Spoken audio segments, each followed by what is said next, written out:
नमस्कार, संगीता's किचनमध्ये आज आपलं स्वागत आहे. चला तर आज गणपती बाप्पा स्पेशल आपण उकडीचे मोदक बनवणार आहोत. चला तर साहित्य बघून घेऊया. चला बघा, मी 2 वाट्या डेसिकेटेड कोकोनट खोबऱ्याचा खीस घेतलेला आहे आणि ही इलायची पावडर आहे, ही खसखस आहे आणि त्यासाठी लागणार आहे आपल्याला 2 वाट्या गूळ. तर आपण आता याचं सारण बनवून घेऊया. चला मग स्टार्ट. बघा, मी कढई ठेवली तापायला. त्यामध्ये आपण गावरान तूप घातलेलं आहे मी 3 चमचे. आता आपण त्यात तूप गरम झाल्यानंतर आपण त्यात खसखस घालून घेऊया, छान भाजून घेऊया.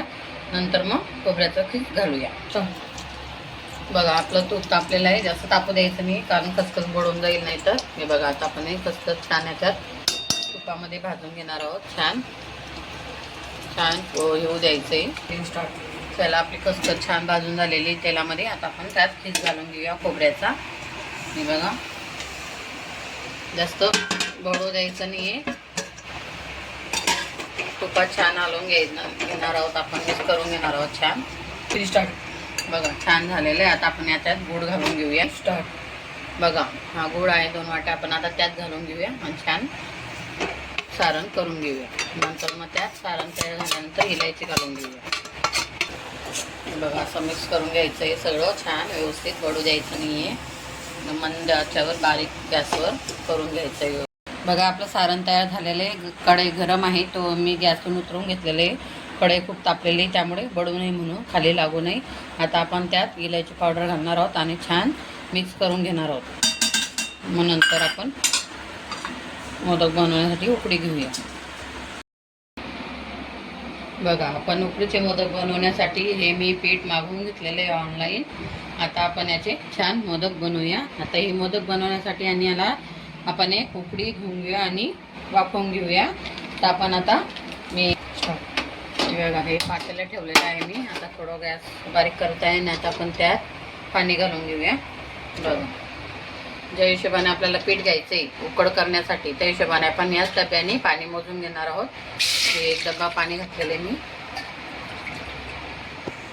अजून 2, हे 3, हे बघा 4 डबे. हे बघा, 1 चमचा आपण तूप घालून घेऊया कारण की ते चिकटू नये म्हणून. छान. आता आपण त्यात थोडं मीठही घालूया, साखर घालून घेऊया. थांबा, चवीनं थोडी एकच चमचा असं थोडं साखर. 1/2 टीस्पून मीठ घालूया थोडं. बघा, आपण असं हे पीठ मोजून घेणार आहोत. 3 वाट्या असं घेणार आहे मी. 1-1 वाटी करून आपण पाण्यात घालून घेऊया. बरोबर. स्टार्ट. हा दुसरी वाटी आहे. ही दुसरी वाटी घेतली मोजून. सॉरी, माझ्या बोलण्यात गलत होत आहे. ही 2 वाटी आणि ही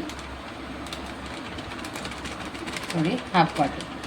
बस इतकंच मी पीठ घेणार आहे आणि आता उकळत्या पाण्यात आपण हे पीठ घालून घेऊया. स्टार्ट. बघा, आपण असं थोडं थोडं करून हे पीठ घालून घेऊया पाण्यामध्ये. उकळी छान आलेली आहे.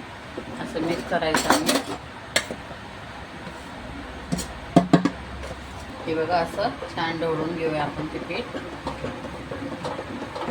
असं छान होऊ द्यायचं. छान होऊ द्यायचं. वाटण्याने हालवून घ्यायचं आणि मंद आचेवर बारीक आचेवर झाकण ठेवून थोडं वाफेवर होऊ द्यायचं.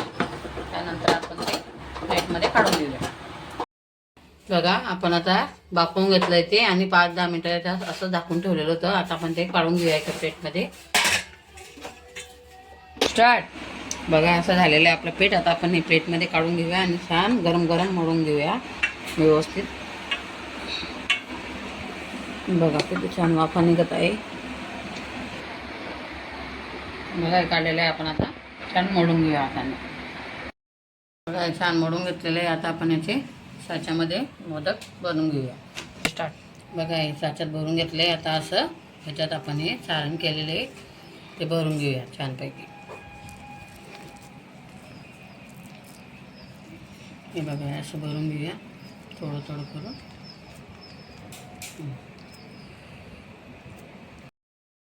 हे बघा असे आपण वाफवून घेतलेले आहेत. आता बघा आपले मोदक किती छान दिसत आहेत. आता मी ते आता प्लेटमध्ये काढून घेणार आहे. मी बनवून वाफायला ठेवून दिले होते. बघा किती छान दिसत आहे. आता आपण ते प्लेटिंगमध्ये काढून घ्या, मग नंतर परत दाखवते.